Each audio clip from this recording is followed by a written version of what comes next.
राधे राधे। जय श्री कृष्णा।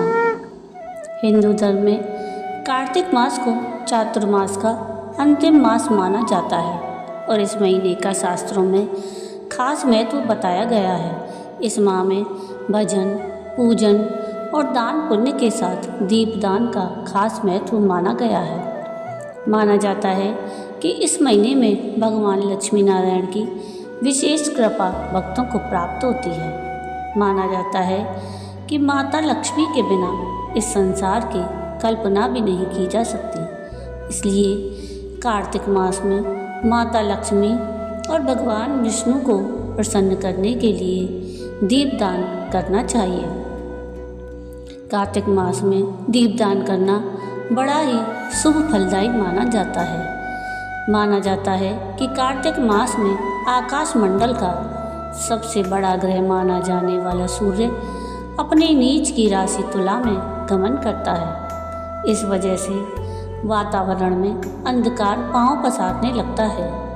इसलिए इस पूरे मास में दीपक जलाने, जप, तप, दान और स्नान का विशेष महत्व माना गया है। अगर किसी विशेष कारण से कार्तिक मास में प्रत्येक दिन आप दीपदान करने में असमर्थ हैं तो 5 विशेष दिन दीपदान जरूर करें। आइए जानते हैं कार्तिक मास में दीपदान के महत्व की एक कथा।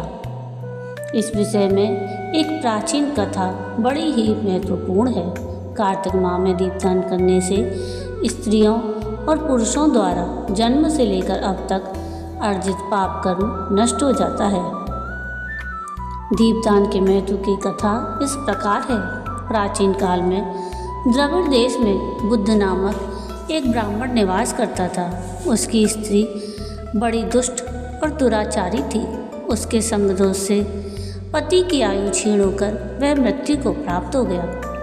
पति की मृत्यु के पश्चात भी वह स्त्री उसी घृणित कार्य में लगी रही। लोक निंदा से उसे तनिक भी लज्जा नहीं आती थी। उसका ना तो कोई पुत्र था और ना ही भाई।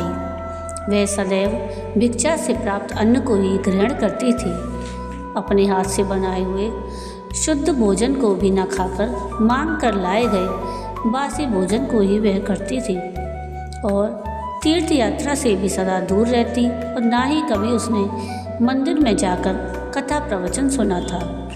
एक दिन कुत्स नामक एक विद्वान ब्राह्मण भ्रमण करता हुआ वहाँ आया। उस ब्राह्मणी को निंदित कार्यों में लिप्त देखकर उसने पूछा, ओ मूर्ख स्त्री, तू मेरी बात ध्यानपूर्वक सुन। यह शरीर पानी के बुलबुले की भांति है। एक दिन इसका नष्ट होना निश्चित है। यदि तू इस अनित्य शरीर को नित्य मानती है तो अपने मन में बैठे इस मोह का तू विचार पूर्वक त्याग कर दे। सबसे श्रेष्ठ देवता भगवान विष्णु का चिंतन कर और उन्हीं की लीला कथा को आदर पूर्वक सुन। कार्तिक माह आने पर भगवान दामोदर को प्रसन्न करने के लिए स्नान, दान आदि करके दीपदान कर और भगवान विष्णु की परिक्रमा करके उन्हें प्रणाम कर। यह व्रत विधवा और सौभाग्यवती सभी स्त्रियों के करने योग्य है। इससे समस्त पापों और उपद्रवों का नाश हो जाता है। तू मेरी बात मानकर निश्चय ही कार्तिक मास में दीपदान कर। इससे तू निश्चित रूप से भगवान विष्णु की कृपा प्राप्त कर लेगी। इस प्रकार कहकर वह कुत्स ब्राह्मण चला गया। अब उस दुराचारी ब्राह्मणी ने भी पश्चाताप करते हुए यह निर्णय लिया कि वह कार्तिक माह में व्रत अवश्य करेगी। कार्तिक माह आने पर उसने पूरे माह प्रातःकाल सूर्योदय काल में स्नान और दीपदान किया। कुछ समय पश्चात आयु समाप्त होने पर वह मृत्यु को प्राप्त हुई और स्वर्गलोक में गई। समयानुसार वह मुक्ति को भी प्राप्त हो गई। जो व्यक्ति कार्तिक व्रत में तत्पर होकर दीपदान के इस इतिहास का श्रवण करता है और स्वयं भी दीपदान करता है, उसे अवश्य ही मोक्ष की प्राप्ति होती है। जय श्री हरि। तो ये थी कार्तिक मास में दीपदान के महत्व की कथा। आपको ये कथा कैसी लगी मुझे कमेंट करके ज़रूर बताइएगा और अगर आपको ये कथा पसंद आई हो तो प्लीज़ इसको लाइक शेयर ज़रूर कीजिएगा और प्लीज़ मेरे चैनल को सब्सक्राइब कीजिएगा और कमेंट में राधे राधे ज़रूर लिखिएगा। वीडियो पूरा देखने के लिए थैंक यू। राधे राधे।